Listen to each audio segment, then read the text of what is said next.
Today we're reading Walt Disney's Mickey Mouse's Picnic by Jane Werner, illustrations by the Walt Disney Studio. Let's see how old this book is. 1950. Woo! 70-something years old. Wow. Mickey Mouse sang, "What a beautiful day for a picnic. What a picnical day for a lark. We will frolic all day in the happiest way, and we won't get back home until dark."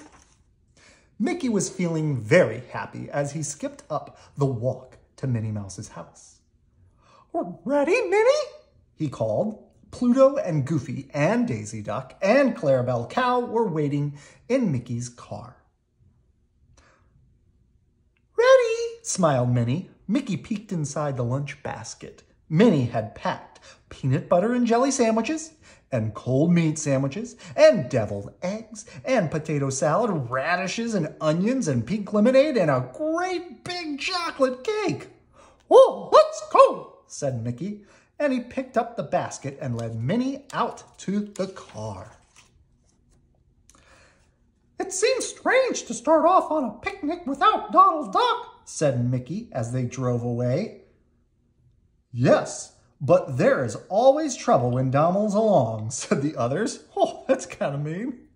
None of them saw a figure watching from behind the bushes, and when they were far down the road, none of them saw that figure coming out from hiding and jumping up and down in rage.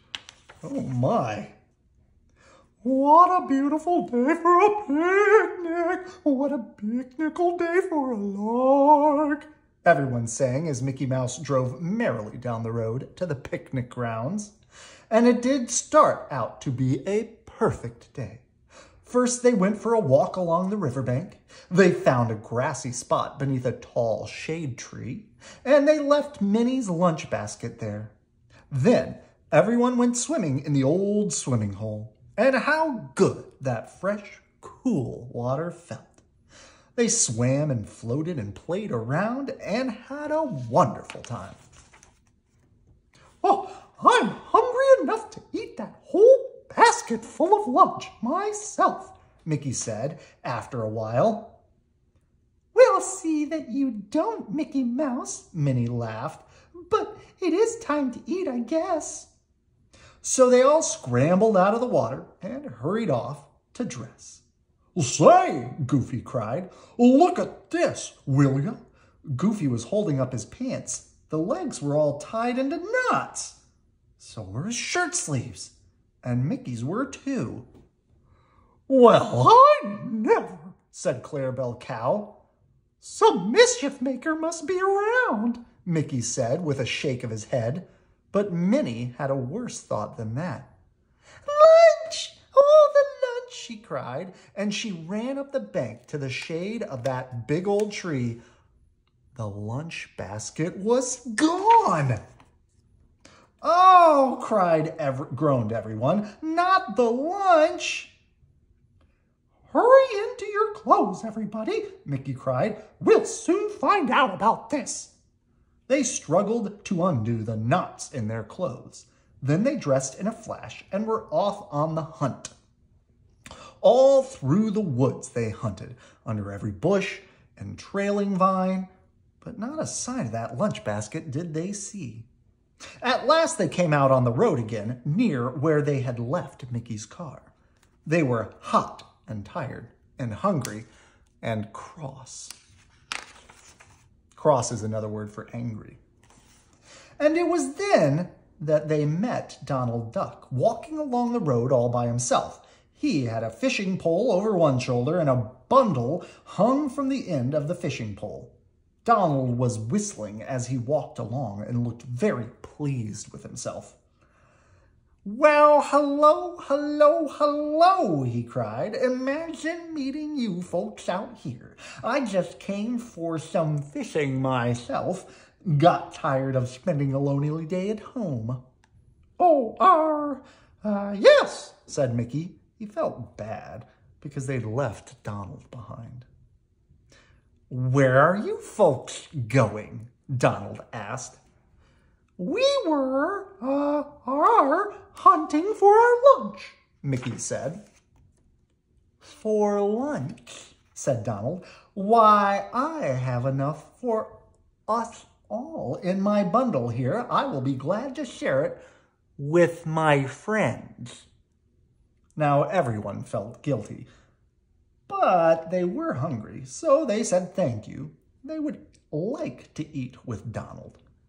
Under the same big shady tree, Donald opened up his bundle and spread out his lunch. It was delicious. There were peanut butter, jelly, and jelly sandwiches, and cold meat sandwiches, and deviled eggs, and potato salad, radishes and onions, and pink lemonade, and a great big chocolate cake. A strange look came into Mickey and Minnie's eyes as they saw that picnic lunch, but they did not say a word. So they all sat down and ate and ate. Well, this is delicious, Donald, said Clarabelle Cow. And it is nice of you too, Donald, Daisy Duck added, to share it with us. Well, sure is, said Goofy, reaching for another sandwich. Yes, Mickey admitted. I guess we misjudged you, Donald, old boy. Humph, said Minnie, and then she turned to Donald with her sweetest smile. Did you bring a knife for cutting the chocolate cake, Donald? She asked. I had one somewhere, Donald said. He looked all around, but he could not find it. Well, I fastened a knife to the bottom of my cake pan with a paper tape, Minnie said. Mickey leaned over and looked at the bottom of the cake pan, and there, sure enough, was a knife fastened to the bottom of the pan with paper tape. On the knife handle were the letters M.M. Well, said Minnie. Why, Donald, cried Daisy Duck. So that's where our lunch disappeared to, cried Mickey. Donald dropped his eyes. I'm sorry, honest I am, he said. I won't ever do it again. And where is my lunch basket? Minnie asked. In the back of Mickey's car, Donald admitted. Mickey had to laugh.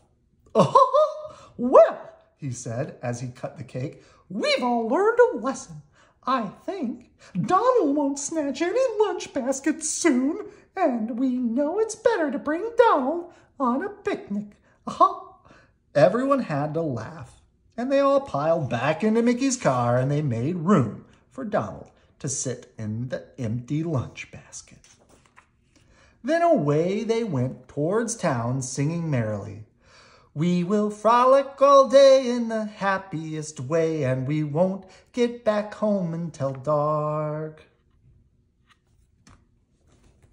All right. Good night. I love you.